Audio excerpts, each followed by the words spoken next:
Makanya Rasulullah bilang begini, tidak mungkin itu orang beriman berbohong. Tidak mungkin itu orang beriman mencuri. Sahabat bilang, ya biasa elosok posisi pisangnya makan di lautan. Apa kata Rasulullah? Iman harus keluar dari dirimu dulu, baru kau bisa melakukan dosa. Bahwa seorang beriman tidak mungkin melakukan aktivitas yang membangkang pada perintah Tuhan. Inilah inti dari agama itu. Makanya narasi agama selalu menyandingkan antara iman dan amal saleh. Bahwa orang beriman itu hanya Allah yang tahu, subjektifnya luar biasa. Tidak ada orang yang bisa menunjuk Pak kemana orang beriman. Tidak bisa.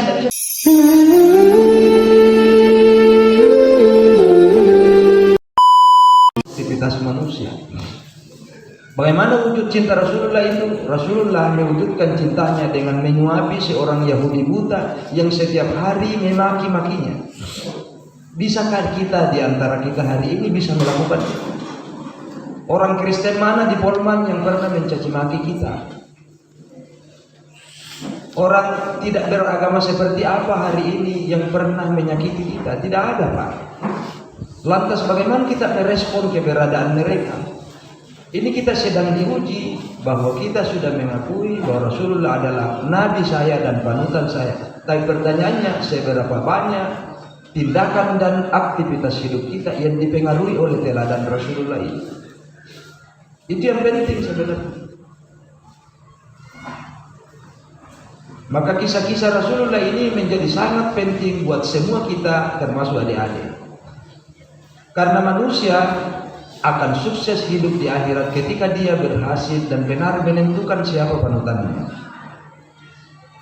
Ada ungkapan seperti ini, Anda adalah dengan siapa Anda berteman, Anda adalah dengan siapa Anda mengidolakan seseorang.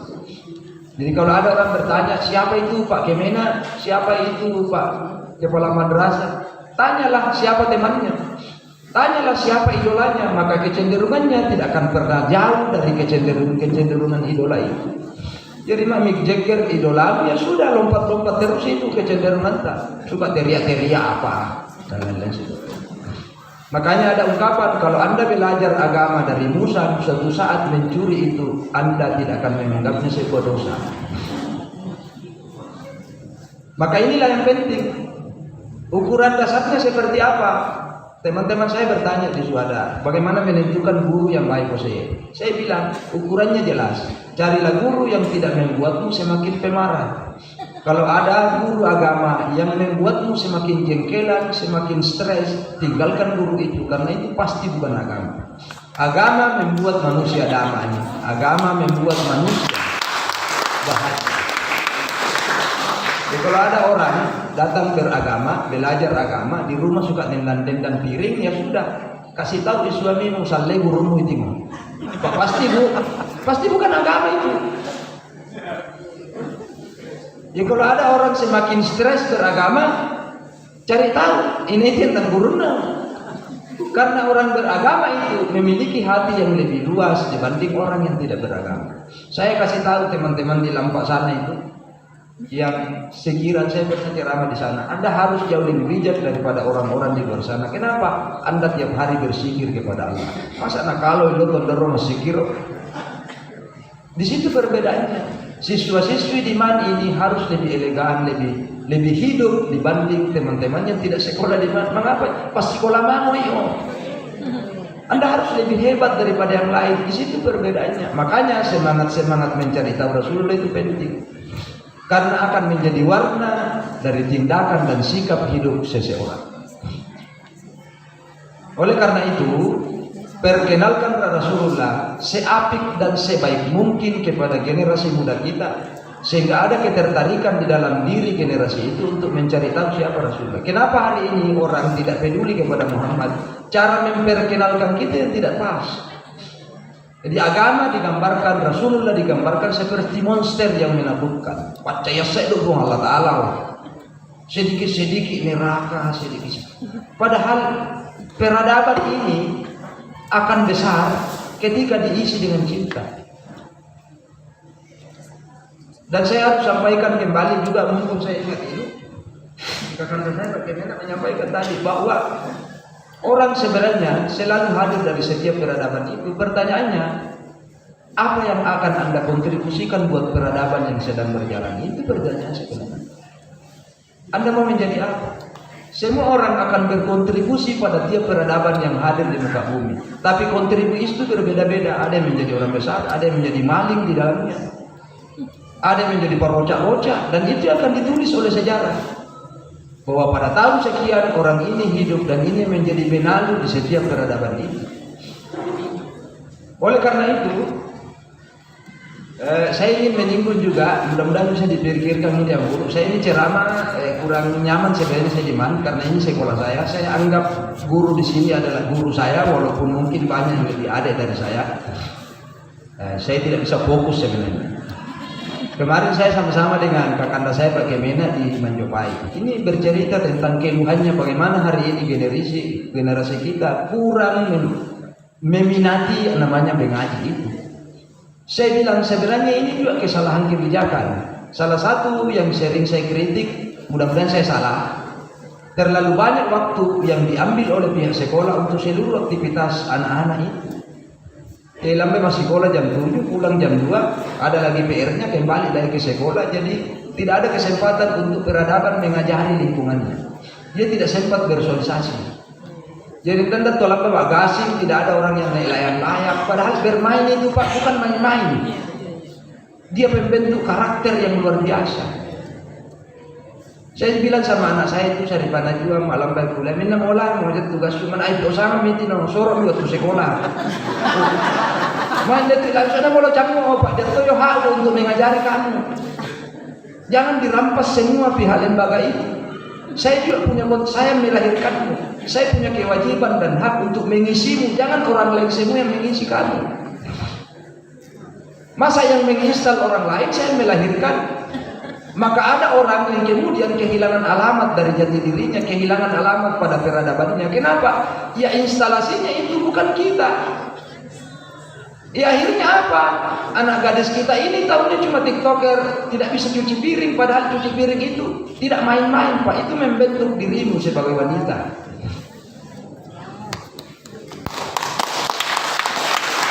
Jadi kita itu tidak usah mimpi jauh-jauh soal Rasulullah, tapi diri sendiri ini belum beres. Mungkin kita perlu duduk bersama antara para pakar pendidikan itu. Bagaimana sebenarnya Indonesia ini? Ya saya mengamatinya seperti itu. Mudah-mudahan saya juga tidak benar ya. Jadi mau sekolah anak mulai jam 7, pulang jam PR. Masih usia juga naik. Mau dulu PR dulu. Ya pira boleh usia masa tahun apa masih ya kan begitu. Dan kecenderungan kita hari ini sebagai orang tua, banyak juga yang tidak mau repot menyerahkan sepenuhnya anaknya pada lembaga pendidikan. Urusan saya ini mencari uang. Soal kemudian jadi apa itu anak-anak, yang penting di mata saya dia pintar. Urusan kemudian pintarnya kayak apa itu bukan urusan.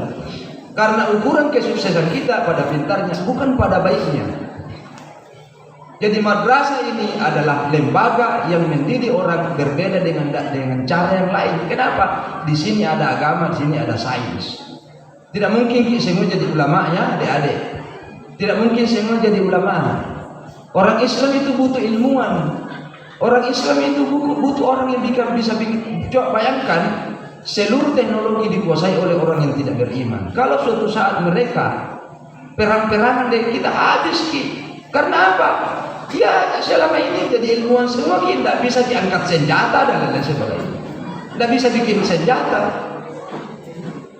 Yang penting adalah bagaimana generasi itu punya isi agama itu sendiri. Karena itu yang penting. Tapi untuk pintar dari agama itu ya tidak perlu semua orang. Ada teman saya itu, saya bilang berapa anakmu Pak? Mau 5. Sekolah di mana? Menghafal Quran semua mana? Ini mencipira masih ini nengen menjadi ibang. Artinya apa? Ada posisi-posisi lain yang mesti diisi di peradaban ini. Ini orang kayak main bola sebenarnya. Tidak semua harus jadi stopper. Tidak semua harus jadi penyerang. Ada yang harus jadi wasit, ada yang harus apa. Dan orang Islam harus ada di setiap peran ini. Ya hari ini apa? Kita jadi konsumen murni dari peradaban yang kita tinggali hari ini. konsumen murni, maka kita paling enak dimainkan emosinya oleh para pedagang itu. Orang berdebat soal syar'i dan tidak syar'i. Tahu tidak penjual jilbab itu yang membiayai itu? Pak Bahalu dia sebenarnya. Tahu tidak ibu-ibu, yang Anda pakai hari ini, kain yang paling banyak dipakai itu produk dari Cina. Sebentar kita berdebat soal berjilbab dan tidak berjilbab, yang enak itu Pak Balu baju. Iya Pak Balu jilbab. Iya kan? Kenapa? Kita konsumen, bukan produsen. Karena teknologi dan pengetahuan, kita hanya menjadi penonton dalam peradaban yang sedang kita jalani. Selanjutnya Ganato lagi hadir, saya mohon ini ditegur ya. Saya tidak apa-apa ditegur, saya itu siswa di sini, walaupun mantan. Dan saya termasuk agak nakal jadi di kelas ini karena apa? Ruang kelasnya tidak pakai tembok, pakai papan yang disusun itu. Jadi naik di langkah tuh. Ya, itu jalan pintas untuk pulang. Jadi kan ada guru saya itu Pak Mumis almarhum, paling penyayang. Jadi kadang-kadang mandai mulai kelas, ada orang mandai saya, dia dikasih yang lapar dikasih. Mau coba itu mau. Ada Pak Nurdin Jual almarhum, Pak Dr. Andu Subair tidak sempat tanda tangan ijazah saya, tiba-tiba digantikan Pak Ali Nurdin almarhum juga. Jadi saya sekolah itu 3 tahun, kepala sekolahnya Pak Subair. Di ujung sekolah itu Pak Ali Nurdin yang tanda tangan ijazah saya. Jadi ada cerita menarik. Jadi dulu itu namanya Pak Sakaria. Iya bukan. Yang tinggal di Dakar sana. Dia ini bendahara. Jadi orang kan dulu bayar SPP, ya kan? SPP-nya itu 2.500. Ya, kalau saya tidak saya 2.500. Jadi suatu waktu ini orang tua suka cerita karena dia guru geografi sejarah. Jadi dicorok dia stempel lunas. Berapa orang itu? Jadi lunas. Jadi kita ditagih dapat uang mana kurang itu uangnya. Kartunya sudah lunas ya. Saya biasa kumpul sama teman-teman saya itu mau anak laut. Ya kapan ya Anda tuh sarjana itu pakai GW itu. Dia pakai Anda tuh ya itu Pak Ande halal tuh ilmu. Tapi pada akhirnya kita minta maaf sama beliau dan mira itu tuh dikasih maaf. Soalnya mau comeback. Saya sering mau menangis kalau ingat itu. Saya datang dapat tuh ibu ngawasnya, maksudnya mau comeback. Dia nggak kali mau comeback, tapi Bapak Guna Macua ya. Itu yang saya suka itu dari bagus kau cerdas, tapi akan yang lebih banyak. Saya yang gimana mah, yuk Pak. Seketika saya seperti dikuliti itu dari kenakalan saya, berhadapan dengan orang-orang baik seperti itu. Jadi selanjutnya yang ingin saya sampaikan ini karena untuk melalui hadir. Di YouTube itu, kalau Anda ketemu dengan YouTube saya, itu bukan saya yang mengupload. Saya tidak punya akun YouTube. Saya ini orang gatek. Saya tidak ngerti teknologi. Dan lebih banyak tidak minta izin. Ya. Saya tidak tahu, katanya ada royaltinya, itu urusannya dia. Saya berterima kasih karena saya terkenal gara-gara itu. Selanjutnya yang penting ditanyakan dalam diri manusia itu adalah, kita ini kan orang beragama. Saya mau maaf kepada Departemen Agama. Gus Dur itu pernah ngomong begini. Departemen Agama itu kayak pasar. Semua ada di situ kecuali agama. Kenapa Gus Jonasan hingga naruh baru pernah ya memang pipa yang kita tahu diotoi. Saya tidak ingin mengkritik itu. Saya ingin mengkritik diri saya bahwa sesungguhnya agama seringkali tidak hadir dalam aktivitas manusia. Dalam bahasa singkat saya, di mana agama kita ketika kita beraksi dalam kehidupan. Bagaimana mengukur seorang beragama dalam wujud perilakunya? Sering orang meninggalkan agamanya di dalam masjid dan dia pergi tanpa agamanya. Teman-teman saya tanya, mana buktinya Bos? Mana kenapa paling hilang itu sandal? Karena kalau orang yang bersama dengan agamanya pasti tidak ambil itu sandal karena bukan punyanya. Hanya dia tinggalkan itu agama, dia parkir di dalam masjid, baru dia pergi ke mana. yakin di adik-adik, kemanapun Anda pergi, kalau agama itu Anda bawa, Anda tidak akan pernah cilaka. Jadikan dia sebagai pengatur hidupmu. Makanya Rasulullah bilang begini, tidak mungkin itu orang beriman berbohong. Tidak mungkin itu orang beriman mencuri. Sahabat bilang, ya elosok ko sa pisangnya, makan di tahu. Apa kata Rasulullah? Iman harus keluar dari dirimu dulu, baru kau bisa melakukan dosa. Bahwa seorang beriman tidak mungkin melakukan aktivitas yang membangkang pada perintah Tuhan. Inilah inti dari agama itu. Makanya narasi agama selalu menyandingkan antara iman dan amal saleh. Bahwa orang beriman itu hanya Allah yang tahu, subjektifnya luar biasa. Tidak ada orang yang bisa menunjuk Pak kemana orang beriman. Tidak bisa diukur itu orang beriman. Maka itu saya sering bilang kalau ada itu pendaftaran calon apa syarat-syaratnya bertakwa kepada Allah. Buang ini syaratnya Pak, tidak ada yang bisa memverifikasi itu takwa. Ini nama urusan orang bertakwa itu ini orang tidak ada verifikasinya Pak. Jadi buang poin saja. Pemborosan bertakwa kepada Allah. Terus siapa yang verifikasi? Kan keterangan dokter pergi, dokter ambil keterangan mana saja itu. Ya ini adalah verifikasi orang bertakwa. Tidak ada, karena subjektif hanya Allah yang tahu. Tapi orang bisa mendeteksi keimanan lewat perilaku.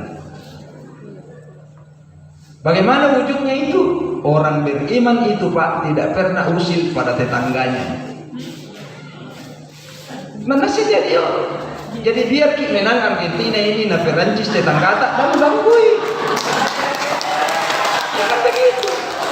Artinya sederhanakan saja ini bahasa agama di kepala kita supaya jangan terlalu tinggi itu bahasanya dengan apa dan sebagainya. Bagaimana wujud orang beriman itu? Jangan memasak masakan yang kemungkinan baunya itu bisa merantau kemana-mana dan menyakiti tetanggamu. Karena ada jenis masakan yang orang lain mungkin ngiler dan dia tidak mampu untuk membeli. Jadi pandang enteng itu muka main matuno bombangan kemana-mana itu rasanya. Kenapa anda bombangan dulu yang bukan bahaya ini. Artinya hal-hal sederhana begini dia tidak bisa dipandang enteng. Itu cara Nabi bagaimana menghargai perasaan orang lain, karena itulah wujud dari keimanan manusia ini. Makanya itu orang paling bahagia kata Rasulullah ini ya. Orang paling bahagia ya. Nabi itu bilang kalau kamu punya istri yang baik, jadi yang gengge veneno, gengge itu subjektif juga ya, tergantung Pak dia tuh dek tahu banyak waktu itu nasaknya untuk bahasa veneno. Mungkin orang lain mengapa si mata masang dulu veneno, soalnya berapa nol itu dan itu veneno, apa lupa urus. Iya, nama lo karena ya soal gengge itu kan subjektif ya, itu tergantung kita cara memahami itu. Kalau saya dulu almarhumah istri saya itu, mau nak cerita tadi masuk ada usara menjilbab. Ngapain? Mana bolosan tak kita mandan menjilbab. Cuma karena status itu yang jadi masalah, jadi dia harus berjilbab. Dia lebih cantik dalam keadaan tidak berjilbab. Ini terus terang ya, soal cantik dan tidak cantik ini. Itu yang pertama. Yang kedua apa nama Rasulullah? Kalau kau punya anak yang tidak durhaka dan tetangga yang tidak jahat, sesungguhnya kau sedang berada di surga. Artinya apa? Bahwa manusia itu hidup dalam ukuran respon terhadap orang lain dan orang lain terhadap diri Anda. Itulah intinya agama. Makanya dalam bahasa sufi itu agama adalah bagaimana Anda memperlakukan dunia, bukan memaksa dunia memperlakukanmu. Kalau ini terjadi, maka semua hal menjadi adem dan membahagiakan. Oleh karena itu, Ngenatu Malawi hadir, semangatilah diri kita untuk lebih banyak persentase agama itu menjadi tindakan dari seluruh aktivitas hidup kita. Agama menjadi persentase yang paling besar dalam diri ini sebagai pemicu dari seluruh tindakan dan sikap hidup manusia. Pasti selamat. Yang terakhir yang ingin saya sampaikan, saya selalu sampaikan ini dimanapun saya berceramah. Kata Nabi, jangan pernah berharap masuk surga kalau Anda tidak beriman.